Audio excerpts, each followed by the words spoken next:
Hey everybody, welcome to the Stock Car Spectacle. I'm Ian Jortson. I'm Mike Gamble. And I'm Nick Kinzel. And we got our very special guest with us still today for the Kinzels classroom. Dakota, introduce yourself, buddy. Hey, what's up, everybody? My name is Dakota Rutledge, a.k.a. NASCAR Baby. I love being on the show with these boys. And we thank you for being on with us this week. And Professor, take it away for another Kinzels classroom. All right, boys, saddle up. Class is in session. Everybody, welcome to Kinzel's Classroom. For those of you who are tuning in for the first time, I've got 5 drivers in mind. And then we changed it up last week. Instead of me going first, giving my opinion, I turned it over to you guys first. And then I'm going to see if I agree or disagree with you. And we're going to see who makes the grade and who does not make the grade. So first driver on my list, number 18, Kyle Busch.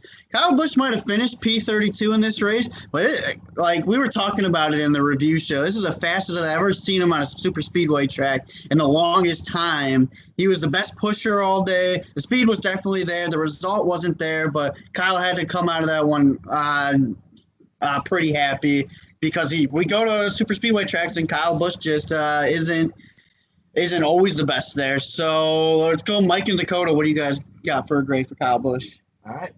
I'll go first just so you can kind of get a little more of the flow. I'm going to go with a B- for Kyle Busch because although, again, the finish wasn't exactly where he would have wanted, but at the same time, we know Kyle Busch scored stage points. He was pushing Ricky Stenhouse, I believe, when Ricky Stenhouse won the second stage of the race. So he got some stage points there. That's the name of the game in modern NASCAR, stage points, stage points, stage points. So if you're doing that and you're getting yourself up front, you're giving yourself a chance. So maybe it wasn't the banner day, the banner finish you wanted, but like our professor said, you never really see him do well in the restrictor plate or super speedway races, whatever you want to call them. He was on the gambler's pick, somebody I said to stay away from him with your money. So I'll go with a B- though overall for him. Okay. I'd give him a solid B. You know, he looked so powerful in the first stage. He looked awesome in the second stage. He had some tire issue right there with like 30 to go ish, 20 to go ish, and he recovered from that. Came back it seemed, but and then I think he pit right there at the end with the fuel mileage guys running out and stuff. So those guys never really got anywhere or got through the pack like if there'd been a wreck or something. But he didn't get the finish, but he damn sure races butt off. There you go. Yeah, I agree with you guys. Kyle Busch, he had a solid day. I'll give him a B for that. Absolutely. So the second driver on my list, 47, Ricky Stenhouse. Finished P2. Ricky Stenhouse continues to show the speed on the super speedways, and he stayed out of trouble all day. Like we were talking about it. Everybody wants to say Stenhouse is going to be that guy who's going to bring out the big one. He's going to wreck somebody. Because we all know he's known for his aggressive driving, but he stayed clean, kept the car in one piece. The solid season continues for Ricky Stenhouse. Ian and Dakota, what you got for me? All right, I got to give Ricky Stenhouse an A+ effort for the GEICO 500. He was there all race long. He was pushing with Kyle Busch. They were looking fast.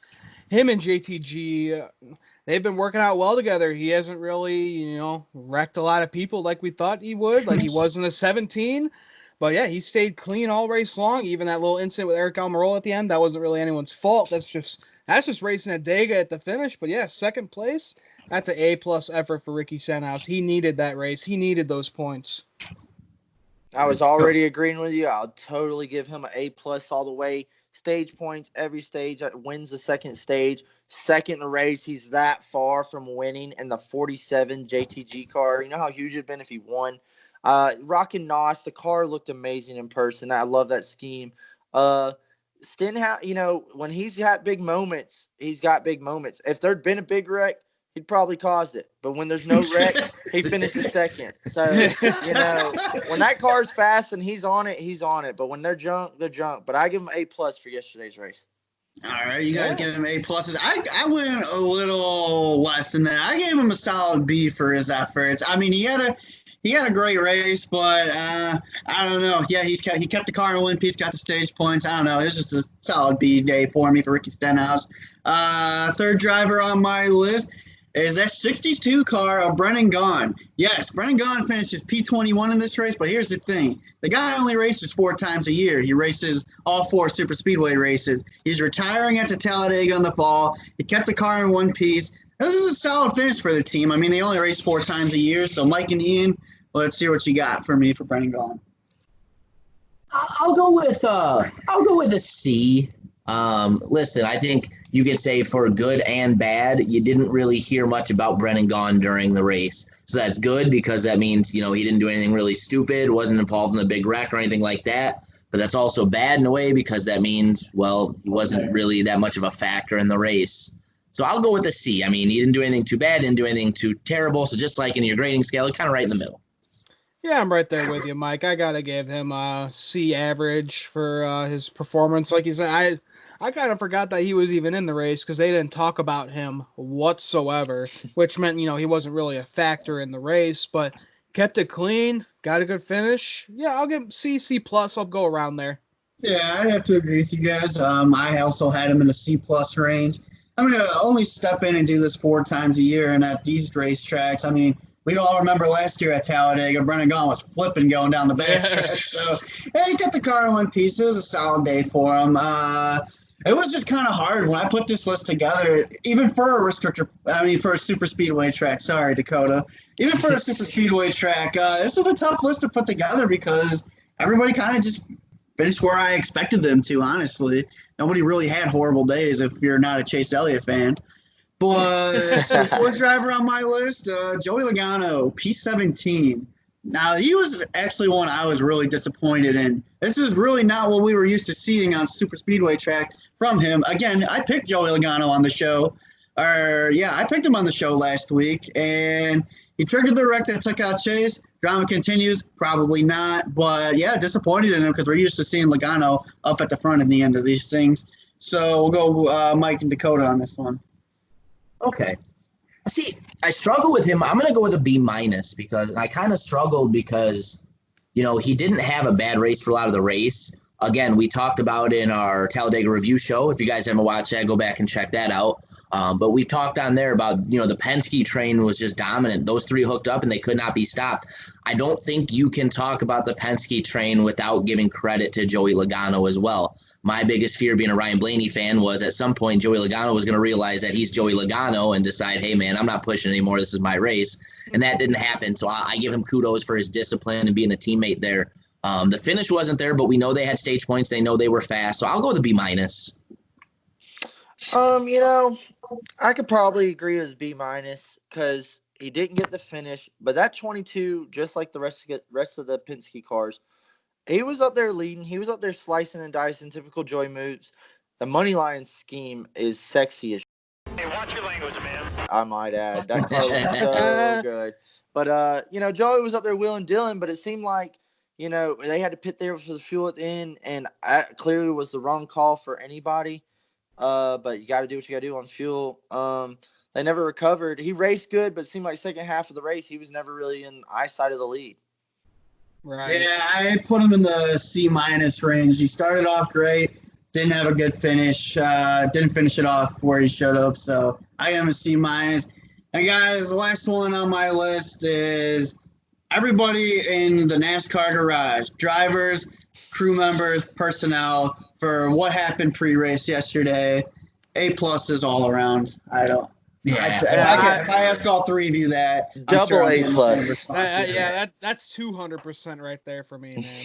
Heck yeah. It's a sentimental, awesome moment standing up there for Bubba Wallace. Right. Awesome for everybody. And again, we could talk about it.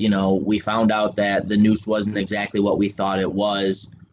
We could talk till the cows come home about the procedure, but the one thing we can all agree on, it was amazing to see NASCAR back one of their brothers. The garage thought that, one of them was getting attacked, and they all banded together to show their solidarity with Bubba. Again, as a guy who's a Bubba fan, I couldn't have been prouder of NASCAR. There were guys that Bubba's had run-ins in the past, running up, giving them hugs, like Alex Bowman. And it was one of those things in that moment. I was just really proud to be a NASCAR fan. I didn't care about anything else other than that moment. Right. Yeah, that was absolutely beautiful. Just applause for NASCAR for helping put that together, and Jimmy Johnson, Kevin Harvick, kind of texting the NASCAR group chat that they have to help out Bubba throughout all this crap. Boys, looks like nobody failed this week. Everybody made the grade this week. Wow, that's So that's the first. That's a first right there. Because, like I said, this is a hard list to put together.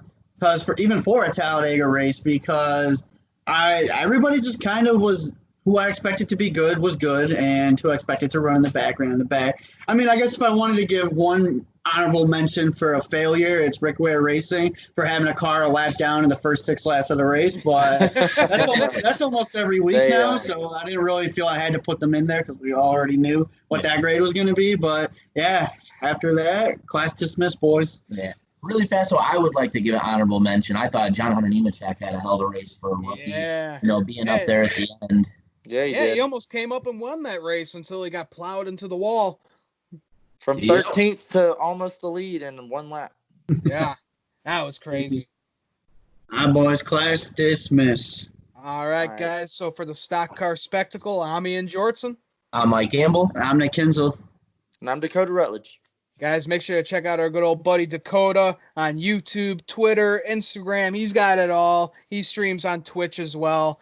Make sure to follow us on Twitter and Instagram as well. You can catch our buddy Patrick Cotto with the Cotto's Mojo podcast, all podcast platforms. And make sure to check out our friends Ashland Heddens Racing. So that'll do it for us. Have a great week, everyone.